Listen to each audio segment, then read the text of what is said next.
कुछ महीनों बाद एक खबर मिली, अदिति की शादी हो गई। बस इतनी सी खबर। यह सुनते ही समीर की दुनिया जैसे घूमने लगी। जीवन उसे ऐसा लगने लगा जैसे समुद्र के बीचों बीच कोई तिनका भी न हो और अचानक वहां एक नाव आकर ठहर गई हो। पर वह नाव भी उसकी नहीं। जिससे अदिति की शादी हुई थी वे 60 वर्ष के एक उद्योगपति थे, मनहर सर। उनकी पत्नी का पहले ही देहांत हो चुका था। 2 बड़े बच्चे थे। असल में यह शादी उनकी बेटी की जिद पर हुई थी। शादी के बाद अदिति यूके चली गई। वहाँ भी मनहर का बड़ा बिजनेस था और वो ज़्यादातर वहीं रहते थे। उनके बेटे और बेटी का स्वभाव भी काफ़ी खुला और आज़ाद ख्यालों वाला था, क्योंकि उन्होंने अपना पूरा जीवन उसी माहौल में बिताया था। धीरे धीरे अदिति की मनहर की बेटी रूही से बहुत अच्छी दोस्ती हो गई। मनहर का बेटा उम्र में अदिति से बड़ा था पर रिश्ते में छोटा। उसका नाम था जेनिल। कुछ ही दिनों में तीनों के बीच दोस्तों जैसा रिश्ता बन गया। एक दूसरे की छोटी छोटी बातें पूछना, हंसना, बातें करना, सब कुछ सहज हो गया। अदिति के पति मनहर के पास बहुत पैसा था। कई घर, नौकर चाकर, गाड़ियाँ, महलों जैसे घर में अदिति रह रही थी। लेकिन इन सब चीज़ों से ज़्यादा उसके लिए मायने रखता था जेनिल और रूही का अपनापन, उनके साथ लगाव। उन्होंने कभी उसे ऐसा महसूस नहीं होने दिया कि वह किसी पराये घर में आई है। और मनहर, उन्हें तो जैसे ढलती उम्र में कोई अप्सरा मिल गई हो। वे जैसे किसी ख्वाब में जी रहे थे।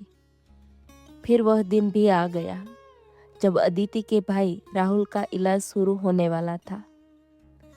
मनहर ने सबसे अच्छे डॉक्टर से उसका इलाज शुरू करवाया। वे पानी की तरह पैसा खर्च कर रहे थे। मुंबई की ऑफिस से वे उस दिन यूके आ रहे थे।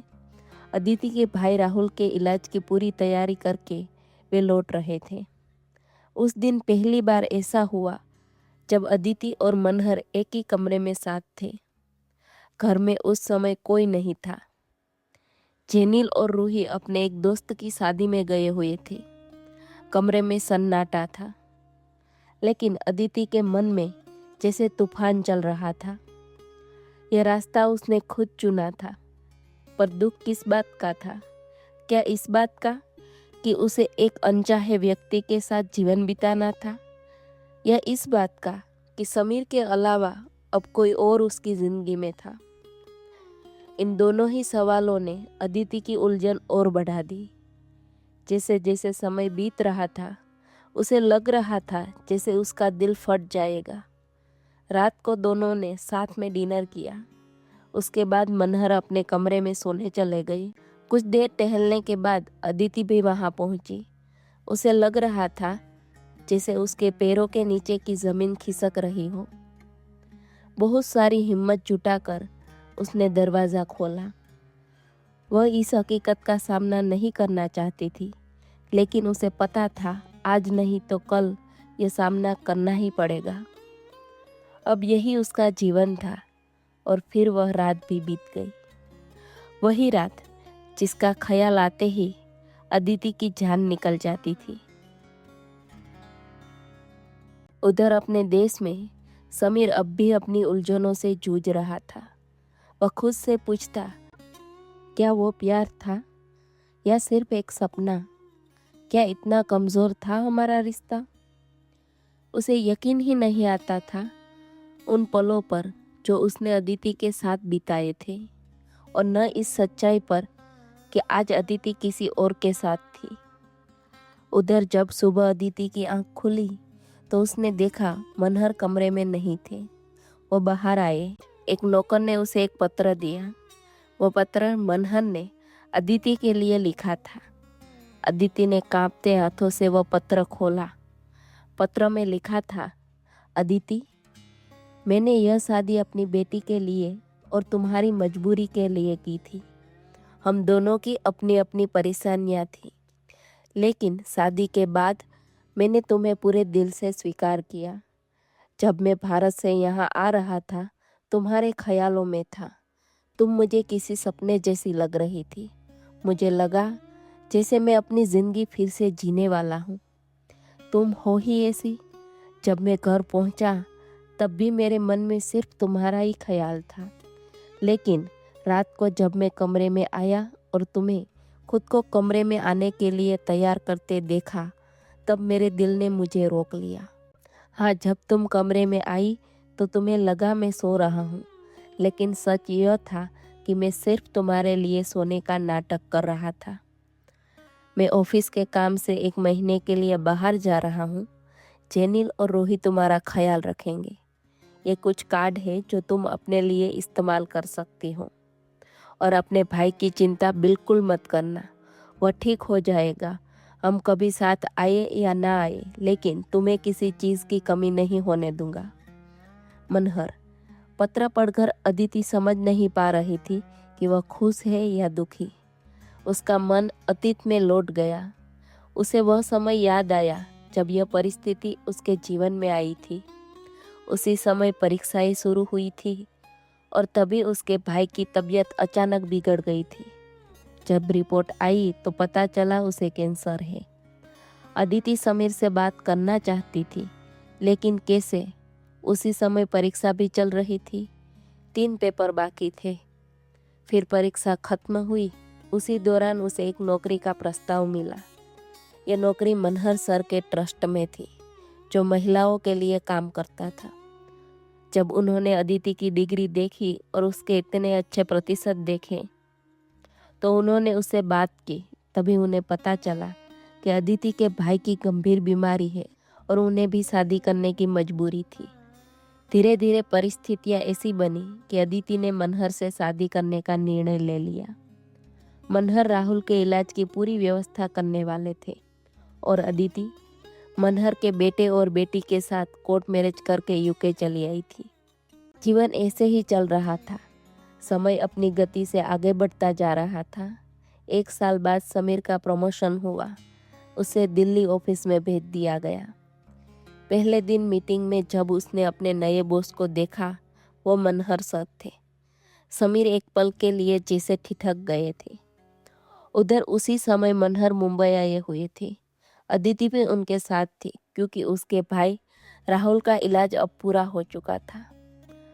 कुछ दिनों बाद ऑफिस की एक औपचारिक पार्टी रखी गई। पार्टी के बाद समीर को मनहर सर ने घर आने का निमंत्रण दिया। समीर ने उनके घर पहुंचा। दरवाज़ा खुला। सामने अदिति खड़ी थी। समीर की सांसें जैसे रुक गई। अदिति की आंखों में भी अनगिनत अनकहे प्रश्न थे।